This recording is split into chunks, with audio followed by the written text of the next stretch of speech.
Hello friends, hi, this is Apoorva and I welcome you to Civils Tube. I hope you all are good. तो आज का जो हमारा lecture है, इसमें हमारी जो एमपीजी की सीरीज चल रही है उसी को आगे कंटिन्यू करेंगे।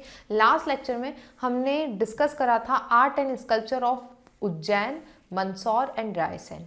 हमारा ये जो पर्टिकुलर पार्ट चल रहा है आर्ट एंड स्कल्पचर, इसमें हमने पहले प्री हिस्टोरिक देखे, उसके बाद में हमने जो अशोका का जो टाइम पीरियड था उस समय के जितने भी इंपॉर्टेंट आर्किटेक्चर से रिलेटेड साइट्स मध्य प्रदेश में है वो सारी डिटेल में डिस्कस करी। उसके बाद में गुप्ता पीरियड से रिलेटेड भी इंपॉर्टेंट साइट्स डिस्कस करी, प्लेसेस स्पेसिफिक साइट्स भी डिस्कस करी, केव्स भी डिस्कस करी। यदि आपने वो लेक्चर्स नहीं देखे हैं तो पहले आप वो लेक्चर्स देख लीजिए, उनकी लिंक आई बटन में दी हुई है और जो मध्य प्रदेश की प्लेलिस्ट है उसमें भी जाकर आप वो लेक्चर्स देख सकते हैं। मैंने काफ़ी डिटेल्ड वीडियो बनाए हैं, काफ़ी डिटेल में पर्टिकुलर टॉपिक कवर करा है। जो न्यू सिलेबस है 2020 मतलब एमपीपीएससी का, उसके अकॉर्डिंगली। ठीक है, तो आज का जो हमारा लेक्चर है उसी में हम आगे आर्ट एंड स्कल्पचर वाला ही पार्ट को कंटिन्यू करेंगे। इस लेक्चर में हम डिस्कस करेंगे एरन के बारे में। एरन एक इम्पॉर्टेंट साइट है, बहुत इंपॉर्टेंट आर्कोलॉजिकल साइट है, उसको हम डिटेल में डिस्कस करेंगे सागर डिस्ट्रिक्ट में। उसके अलावा जो सागर डिस्ट्रिक्ट है वहाँ पे जितनी भी इंपॉर्टेंट आर्कोलॉजिकल साइट्स हैं उन्हें भी डिस्कस करेंगे। उसके बाद में हम जो धार डिस्ट्रिक्ट है, धार डिस्ट्रिक्ट जो धार सिटी है उसमें जितनी भी इंपॉर्टेंट हिस्टोरिकल प्लेसेस है उसे कवर करेंगे। और उसके बाद वाले लेक्चर में हम डिस्कस करेंगे मांडू के बारे में। तो let's start with our today's lecture. तो सबसे पहले हम देखते हैं कि एरन जो प्लेस है सागर में, ये एंशिएंट टाइम से है, एंशिएंट सिटी है ये। और इसके बारे में जो बुद्धिस्ट टेक्स्ट है, हिंदू टेक्स्ट है एंशिएंट टाइम के, उसमें हमको सुनने के लिए मिलता है, उसमें इसका नाम मेंशन्ड है। और उस समय इसको एरिकनी कहा जाता था या एरिकनिया कहा जाता था। ये जो साइट है यहाँ से हमको काफ़ी सारे एंशिएंट कॉइन्स और इंस्क्रिप्शंस देखने के लिए मिलते हैं।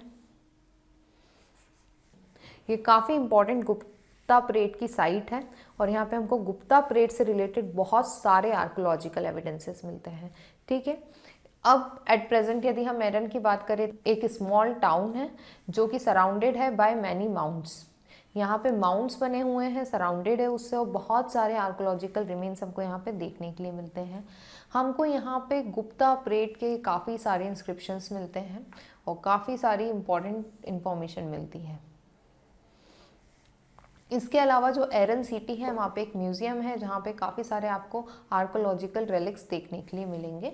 तो ये भी एक इम्पॉर्टेंट चीज़ है कि एरन के अंदर एक इम्पॉर्टेंट म्यूज़ियम है। जैसे हमने सांची में सांची म्यूज़ियम के बारे में पढ़ा, उसी तरीके से एरन में भी एक इम्पॉर्टेंट म्यूज़ियम है जहाँ पे यहाँ के आर्कोलॉजिकल रेलिक्स रखे गए हैं। सबसे पहले इम्पॉर्टेंट चीज़ ये है कि हम तब गुप्ता पीरियड के बारे में बात करते हैं तो गुप्ता पीरियड के टाइम नए नए हिंदू टेम्पल्स बनना स्टार्ट हुए थे। जो टेम्पल्स बनना स्टार्ट हुए थे या हिंदू रिलीजन के अंदर जो भगवान को बनाना, स्कल्पचर्स बनना, ये सब स्टार्ट हुआ था, वो मेनली गुप्ता पीरियड के टाइम हुआ था। तो हमको एरन से काफ़ी सारे टेम्पल के एविडेंसेस मिलते हैं, हिंदू टेम्पल्स देखने को मिलते हैं। यहाँ पे group of ancient Hindu temples देखने के लिए मिलेगा जो कि एरन सिटी का जो एरन जो टाउन है उसके वेस्ट में है। ये जो टेम्पल्स हैं ये गुप्ता पीरियड से बिलोंग करते हैं। ये जो टेम्पल्स हैं ये रेक्टेंगुलर और स्क्वायर प्लेन पे बनाए गए हैं और ये सब रो में है। आप ये जो देख रहे हैं ये बेस है, इसके ऊपर कुछ स्कल्पचर्स वगैरह बनाए गए हैं। तो ये एक बेस है जो कि रेक्टेंगुलर या स्क्वायर इन शेप है और इसके ऊपर आपको भगवान की मूर्तियाँ देखने के लिए मिलेगी। उस समय जिस तरीके से भगवान को रिप्रेजेंट किया जाता था वो सब देखने के लिए मिलेगा। तो सबसे पहली जो हमको इम्पॉर्टेंट यहाँ से चीज़ देखने के लिए मिलती है वो है बुद्धागुप्त जनार्दन या भीम पिलर।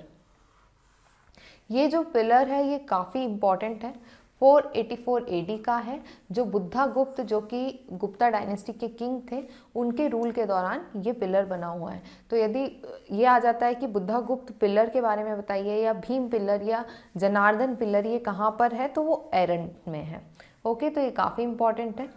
ये जो इसका जो शेफ्ट है, शेफ्ट हम इस पार्ट को बोलते हैं, इसके ऊपर बुद्धागुप्त का इंस्क्रिप्शन लिखा हुआ है जिससे हमको पता चलता है कि बुद्धागुप्त जो किंग थे उनके टाइम का है। ठीक है, ये क्यों बनाया गया है, ये डेडिकेट किया गया है जनार्दन को। जनार्दन विष्णु भगवान जी का ही नाम है, तो ये इंपॉर्टेंट फैक्ट है कि जनार्दन को डेडिकेटेड है और जनार्दन विष्णु भगवान जी का ही नाम है। अब यदि हम इस पिलर की बात करें तो ये जो पिलर है इसमें नीचे आपको ये कैपिटल देखने मिलेगा उसके बाद में एक स्क्वायर बेस है। अब ये जो स्क्वायर बेस है, स्क्वायर ब्लॉक है, इसके ऊपर आपको क्या देखने के लिए मिलते हैं, लाइंस देखने के लिए मिलते हैं जो कि सीटेड फॉर्म में है। ठीक है, सीटेड फॉर्म में इसके ऊपर लाइंस बने हुए हैं और फिर इसके ऊपर ये जो कैपिटल फिगर है इसके अंदर यहाँ पर विष्णु जी बने हैं और एक साइड गरुड़ बने हुए हैं, जो विष्णु जी का वाहन है गरुड़ वो बने हुए हैं, एक साइड विष्णु जी बने हुए हैं और बीच में एक व्हील बना हुआ है। ठीक है, square block with seated lion at the corner and the figure of Vishnu and Garud standing back to back and a wheel position behind their heads। इनके हेड के बीच में यहाँ पे व्हील बना हुआ है, एक साइड विष्णु जी एक साइड गरुड़ है। ये जो बेस है इसके अंदर लायंस बने हुए हैं, फिर ये इन्वर्टेड बेल टाइप है, फिर ये शैफ्ट है। ठीक है, ये जो पिलर है इसको भीमगढ़ा भी कहा जाता है, तो इम्पॉर्टेंट है। भीम पिलर या भीमगढ़ा आता है तो वो एरन में ही कहलाएगा, जनार्दन पिलर या बुद्धागुप्त पिलर को ही भीमगढ़ा भी कहा जाता है। ठीक है, नेक्स्ट बहुत इंपॉर्टेंट जो चीज़ है यहाँ पे वो है वराह अवतार टेम्पल, वराह टेम्पल। यहाँ पर आपको जो वराह अवतार है विष्णु जी का, जो कि गुप्ता पीरियड के टाइम से ही मैन के फॉर्म में आपको देखने के लिए, यदि आपको याद हो तब हमने उदयगिरी केव्स पढ़ा था तो उसके अंदर भी हमने डिस्कस करा था वराह अवतार ऑफ विष्णु जी के बारे में। तो वहाँ पे हमको जो वराह अवतार देखने के लिए मिलता है मैन वोर अवतार रहता है, बट ये जो एरन में जो वराह अवतार है ये एनिमल के फॉर्म में बनाया गया है। ठीक है, theriomorphic representation of the Varaha legend, मतलब कि एनिमल फॉर्म के अंदर रिप्रेजेंटेशन है भगवान विष्णु का। ये जो वराह अवतार है ये एनिमल फॉर्म में है और ये एक एक्सेप्शनल फिगर है, ऐसा फिगर आपको कहीं और देखने के लिए नहीं मिलेगा। तो ये बहुत इंपॉर्टेंट हो जाता है कि कौन सा ऐसी प्लेस है जहाँ पे वराह अवतार ह्यूमन फॉर्म की जगह एनिमल फॉर्म के अंदर रिप्रेजेंट किया गया है, तो वो एरन है। ओके, ये जो फिगर है, ये जो स्टैच्यू है वराह अवतार जो बनाया गया है, इसको आइकोनोग्राफिक इनोवेशन कहा जाता है। ये जो स्टैच्यू है, ये जो बोर है, ये स्टोन के बने हुए हैं। इनकी जो बॉडी है उस पर काफ़ी सारी कार्विंग है, यदि आप इस पिक्चर में देखेंगे तो काफ़ी सारी कार्विंग दिख रही है। इसके अलावा जो गॉडेस है, गॉडेस अर्थ, वो यहाँ पे इनके टस्क पे हैंगिंग है। ठीक है, ये आप देख रहे हैं इस पिक्चर में, इनके टस्क पे हैंगिंग है, राइट टस्क पे। तो काफ़ी अच्छे से इसको बनाया गया है, काफ़ी इंपॉर्टेंट स्कल्पचर है ये उस समय का, तो याद रखिएगा एरन का वराह टेम्पल। इसके अलावा यहाँ पे एक विष्णु टेम्पल है जो कि वराह टेम्पल है, उसके नॉर्थ में आपको देखने के लिए मिलता है। हमने पढ़ा कि स्क्वायर और रेक्टेंगुलर बेस पे, तो यहाँ पे भी आपको इस तरीके का वो मिलेगा। बहुत सारी चीज़ें यहाँ पे डिस्ट्रॉय हो चुकी है, ऊपर का भी आप सब देख रहे होंगे कि काफ़ी कुछ डिस्ट्रॉय हो गया है, बट जो भी एविडेंसेस है उसके बेसिस पे हमको काफ़ी कुछ डिटेल मिल जाती है उस समय की। ये जो टेम्पल है ऑलमोस्ट रूइंड हो चुका है, बट इसके अंदर सैंक्टम दिखाया गया है, मंडप अभी भी है इसका। कुछ हिंदू टेम्पल के एलिमेंट्स हमको अभी भी यहाँ पे देखने के लिए मिलते हैं। इसके अलावा जो इनके पिलर्स हैं आसपास, ये चारों पिलर्स ये काफ़ी ज़्यादा कार्व्ड है, तो हमको ये समझ में आता है कि 5th-6th सेंचुरी एडी के आसपास किस तरीके के गुप्ता टेम्पल्स बनाए जाते थे, या गुप्ता टेम्पल्स किस तरीके से बने थे, और गुप्ता टेम्पल्स किस तरीके से इवॉल्व हुए, बाद में किस तरीके के टेम्पल्स बनना स्टार्ट हुए। ठीक है, कुनिनगम जो हिस्टोरियन थे उनका कहना था कि जो वराह टेम्पल था वो गुप्ता पीरियड के टाइम का था, उसके 200-300 साल बाद ये विष्णु टेम्पल बनाया गया है। ओके, यहाँ पे एक और इम्पॉर्टेंट टेम्पल है हनुमान टेम्पल, याद रखिएगा हनुमान टेम्पल भी हमको यहाँ देखने मिलता है। इसके अलावा नरसिम्हा टेम्पल, ये जो नरसिम्हा टेम्पल है, जो नरसिम्हा की जो मूर्ति है वो इस तरीके से रखी हुई है, अपनी जगह से डिसलोकेट हो गई है, काफ़ी ज़्यादा रूइंड हो चुका है ये वाला टेम्पल भी, बट स्टिल हमको ये समझ में आ रहा है कि ये नरसिम्हा टेम्पल है। ओके, तो ये भी काफ़ी इंपॉर्टेंट है, ये भी आ सकता है एग्जाम में। गुप्ता पीरियड में हमको नरसिम्हा टेम्पल कहाँ पे देखने के लिए मिलता है, तो एरन में देखने के लिए मिलता है। इसके अलावा कुछ इंस्क्रिप्शन है जो हमको सागर डिस्ट्रिक्ट में देखने के लिए मिलते हैं, एरन में देखने के लिए मिलते हैं और काफ़ी इंपॉर्टेंट है। तो सबसे पहला जो इंस्क्रिप्शन है वो है समुद्रगुप्त एरन इंस्क्रिप्शन। ठीक है, ये जो इंस्क्रिप्शन है इसको कोलकाता के म्यूजियम में प्रिजर्व किया गया है। इसके पहले हमने एक स्तूपा पढ़ा था, भारहट स्तूपा, अशोका के टाइम का, जिसके भी जो रेलिक्स हैं, जो पार्ट्स हैं, उसको प्रिजर्व किया गया है कोलकाता के म्यूज़ियम में। क्योंकि कोलकाता, तब हम ये हिस्ट्री पढ़ते हैं तो हम देखते हैं कि जो एशियाटिक सोसाइटी थी, वहाँ से हिस्ट्री के बारे में जानना स्टार्ट किया था। तो ब्रिटिशर्स ने इन सब चीज़ों की स्टार्टिंग करी थी और उनका जो मेन जो सेंटर था रूल का, वो कोलकाता था। तो ये जो कोलकाता का म्यूज़ियम है, यहाँ पे काफ़ी सारे आपको आर्कोलॉजिकल एविडेंसेस देखने मिलेंगे। और ये जो समुद्रगुप्त का एरन इंस्क्रिप्शन है, इसको वहीं पर प्रिजर्व किया गया है। ये जो इंस्क्रिप्शन है, ये रेड सैंडस्टोन पे बनाया गया है। जो वरहा टेम्पल था उससे काफ़ी ज़्यादा दूर नहीं था ये इंस्क्रिप्शन, उसके विसिनिटी, उसके आसपास ही कोई एरिया में हमको ये इंस्क्रिप्शन मिला है। ये इंस्क्रिप्शन समुद्रगुप्त का है, जिनका टाइम पीरियड था 336 से लेकर 380 BC। ठीक है, ये जो इंस्क्रिप्शन है, इसके अंदर समुद्रगुप्त को सर्वराज औचित्य कहा गया है।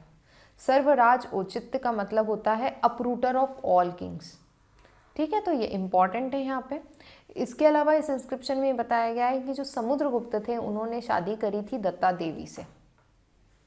ओके, तो ये भी इम्पॉर्टेंट है कि यहाँ पे इनकी क्वीन का नाम लिखा मिलता है हमको, दत्ता देवी का, जिनसे समुद्रगुप्त ने शादी करी थी। इसके अलावा ये जो एरन है, उसको सौभोग नगर कहा गया है। इसमें सौभोग नगर का मतलब होता है पर्सनल जहांगीर, मतलब कि जो समुद्रगुप्त थे, गुप्ता डायनेस्टी के राजा थे, उनकी ये पर्सनल जागीर थी और इसलिए शायद यहाँ पर इतने सारे हमको आर्कोलॉजिकल एविडेंसेस देखने मिलते हैं। ठीक है, एंशिएंट नाम एरन का था एरिकनी, और यहाँ पर यही दिया गया है कि जो इट स्टेट दैट कि जो एरिकनी था वो सौभोग नगर था, राजा समुद्रगुप्त का उनकी पर्सनल जागीर था।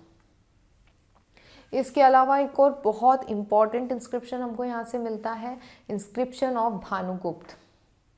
ये 510 AD का इंस्क्रिप्शन है, भानुगुप्त का इंस्क्रिप्शन है। इसमें ये बताया गया है कि जो हून इन्वेडर तोरमन थे, उन्होंने गुप्ता एम्पायर पे अटैक किया था और उस दौरान जो फ्यूडेटरी थे गोपराज भानुगुप्त के, उनका बैटलफील्ड पे डेथ हो गई थी। किससे लड़ते लड़ते डेथ हो गई थी इनकी? तोरमन से। और इसके बाद में जो गोपराज की जो वाइफ थी वो सती हो गई थी। मतलब इसके अंदर सती वर्ड यूज़ नहीं है। एक चीज़ याद रखिएगा कि ये जो इंस्क्रिप्शन है, इसमें कहीं पर भी सती वर्ड यूज़ नहीं है, बट सती प्रथा का इसे फर्स्ट एविडेंस माना जाता है, क्योंकि जो गोपराज की वाइफ थी वो उनकी डेथ के बाद में, उनका ये जो डेथ हुई थी उसके बाद में उन्होंने अपने आप को सती कर लिया था। मतलब वो मास जो फायर थी उसके अंदर एंटर हो गई थी उनके हस्बैंड की डेथ के बाद में, इसलिए इसको सती प्रथा का फर्स्ट एविडेंस माना जाता है एंशिएंट इंडियन हिस्ट्री का। ओके, ये इंस्क्रिप्शन कब का है? 510 AD।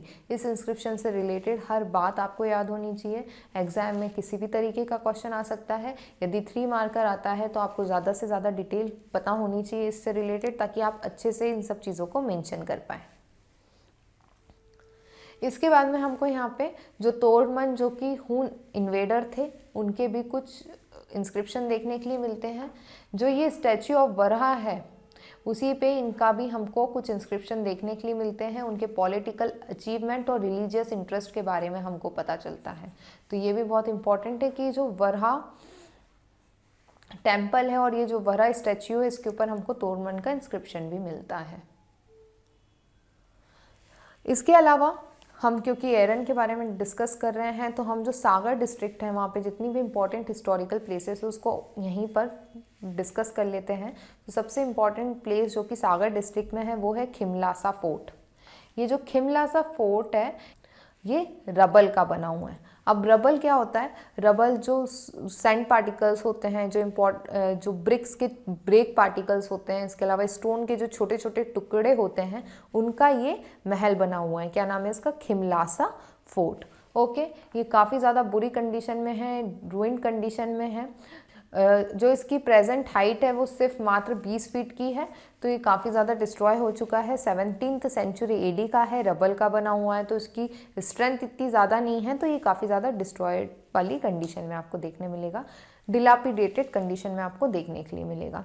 इसके बाद में जो नेक्स्ट इम्पॉर्टेंट प्लेस है गढ़फेरा टेम्पल। यदि एग्जाम में आ जाता है कि गढ़फेरा टेम्पल कौन सी सिटी में है, तो इसका आंसर आएगा सागर। ओके, तो याद रखिएगा।